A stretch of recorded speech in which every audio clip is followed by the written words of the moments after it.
Assalamu алейкум қазақ елі. Міне бүгін Ақтөбедегі шарамызды өткізіп жолға шықтық Қызылордаға қарай. Ақтөбедегі жиынның бір тұжырымдамасы ретінде осыны жазып отырмыз. Ақтөбе облысы былай Қазақстан бойынша Ақтөбе облысының шаруалары өте белсенді. Ең жоғары деңгейдегі белсенділік. Ертеден қалыптасып қалған жаңа Ақтөбе фермерлік орталық қауымдастығы бар. Басқа да белсенді азаматтар бар. Жиылысқа 300 адамдай болды қатысқаны. Енді қандай мәселелер? Негізгі мәселе сол жердің әңгімесі қайтадан. Біз өзімізше жаңа кодекс жаздық, жердің мәселесі шешілді десек, жаңа кодекс әлі ісіне күшіне кірмей жатқан ба, әлі олқылықтары бар ма, ана конкурстар бойынша ереженің конкурстарға байланысты ма, енді қазір оны әлі ойлану керек, сараптау керек. Бірақ жер аламай жүрген шаруа деген жетеді.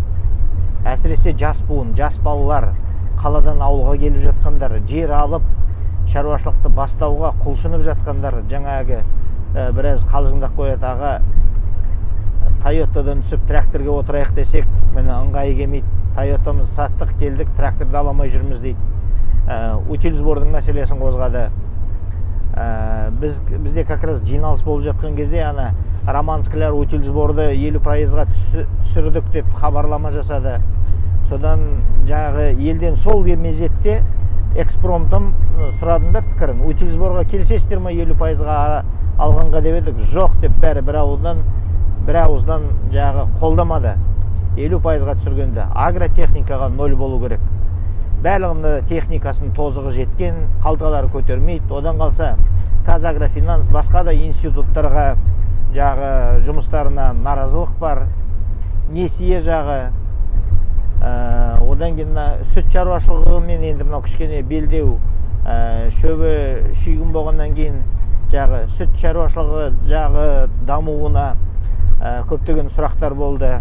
Өйткені шынымен де сүт шаруашылығы жағынан кішкентай шаруалардың субсидия, мемлекеттік қолдау алу, несие алу мүлде қиын екен. Оны бәріміз айдан анық білеміз. Тек қана үлкен фермаларды қолдау жүріп жатыр. Миллиардтаған жағы өкіметтің қаражатына салынып жатқан.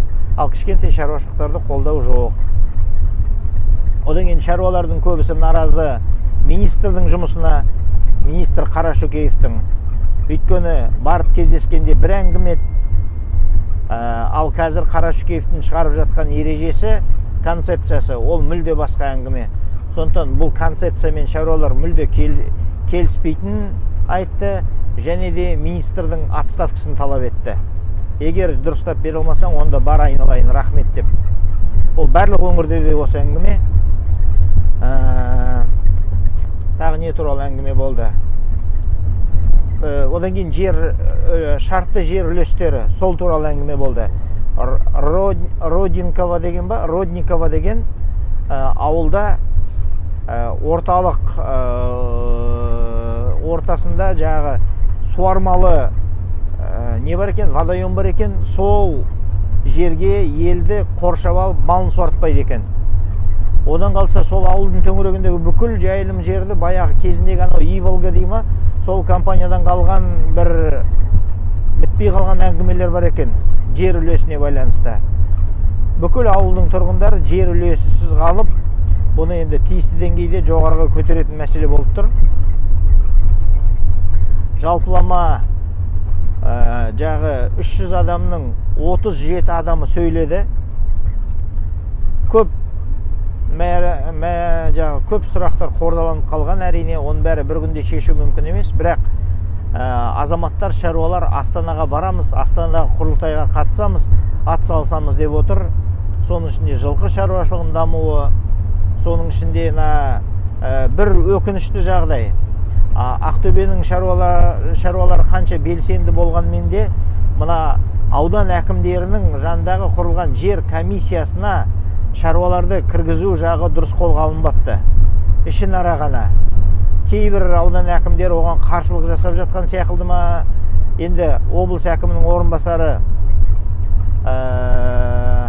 қолдаймыз деді. Көреміз. Мәселенің барлығы неде? Жер комиссиясына келгенде мәселенің барлығы ол жерде қарапайым адамдар, қарапайым шаруалар немесе қоғамдық ұйымдар көбірек болу керек.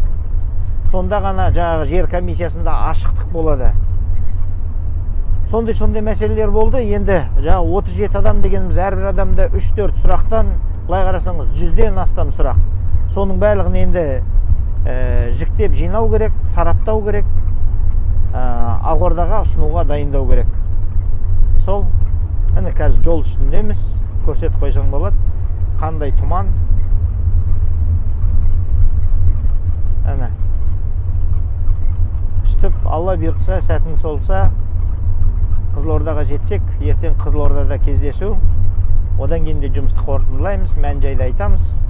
Көремін десеңіздер, Facebook'та, YouTube'та өткен жиындардың тікелей эфирін көрулеріңізге болады. Не әңгіме айтып жатқан, шаруалардың қандай мұң-мұқтажы болып жатқан. Сол, сіздерге де Умбетпен Алмасбек. Әр қазақ бай болсын, аман болайық.